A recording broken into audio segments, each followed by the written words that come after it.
का भी फ़ोन आया था। टीमें और बढ़ाई जा रही हैं, ड्रोन भी नए खरीदे हैं और लगातार अब इधर रुख किया है, आगे बढ़ा है, तो संभावना बढ़ी है कि भेड़िया जल्दी पकड़ा जाएगा। क्योंकि वो अपनी मान से जहाँ वो रह रहा था वो 10-5 किलोमीटर के एरिया में ही दाएं बाएं जा रहा था, लेकिन अब लगभग 20-22 किलोमीटर आगे बढ़ करके आया है। तो उम्मीद है, मार्क भी उसके मिले हैं और वहाँ पर टीम भी तैनात है जो इसमें ड्रोन से सर्च कर रही है। बधावन साहब भी वहीं पे हैं, वहीं और अन्य भी डीएफओ भी हैं। उम्मीद है कि पकड़ा जाएगा।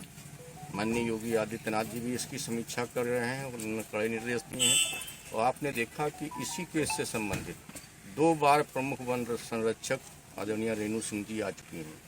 अब आप समझिए कि कितनी गंभीरता से ले रही हैं। घटना घटी है, वैसे डीएमएसपी आई हैं, सारे अधिकारी आए हैं, रात में ही डीएफओ आ गए हैं, सर्च किया है, एसओ साहब आ गए हैं और कम से कम हमारे ख्याल से 150 से ऊपर की संख्या वन विभाग की, चाहे श्रावस्ती की हो, चाहे गोंडा की हो, चाहे बहराइच की हो, चाहे बधावन साहब नेतृत्व कर रहे हों, सब लोग लगे हुए हैं। सरकार पूरी निष्ठा के साथ और ईमानदारी के साथ अपने अधिकारियों कर्मचारियों के साथ लगी हुई है और निरंतर जागृत कर रही है। ये नया क्षेत्र चुन लिया। उधर दबाव जब बढ़ा और रात में हो हल्ला होता रहा, लोग जगते रहे, तो आगे की तरफ बढ़ा है। अब आगे की तरफ बढ़ा है तो उसके पकड़े जाने की संभावना भी है। विधायक जी, आप जो बंदूक लेके चल रहे थे उसके ऊपर जो है अखिलेश ने तंज किया, उस पर क्या कहना चाहेंगे? अगर वो लोग भी इसी तरह से जनता के साथ खड़े रहते, जनता का सहयोग करते दुख सुख में, तो आज उनकी स्थिति ये न होती।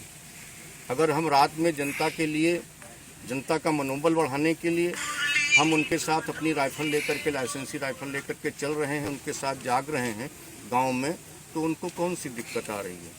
क्या वो समझते हैं कि हम भी एसी में बैठ करके वहीं से आदेश निर्देश दें, वहीं से पार्टी चलाने का काम करें, वहीं से पार्टी के कार्यकर्ताओं को निर्देशित करने का काम करें? यदि मैं नहीं घूमूंगा तो हमारे कार्यकर्ता क्यों घूमेंगे, हमारे सहयोगी क्यों घूमेंगे, अधिकारी और कर्मचारी इतनी तन्मयता से कैसे लगेंगे?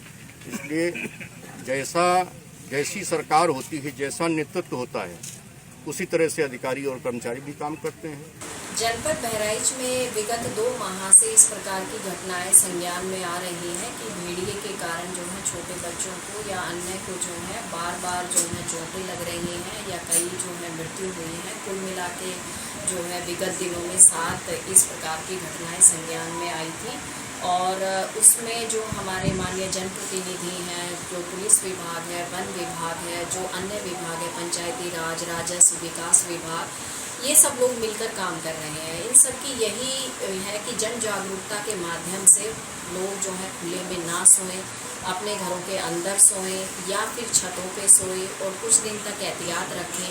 वन विभाग भी लगातार प्रयास कर रहा है, उसमें 3 में सफलता भी मिली है और इसके साथ साथ जो बाकी बचे हैं उन पे भी ड्रोन से निगरानी की जा रही है और लगातार उसकी ट्रैकिंग की जा रही है।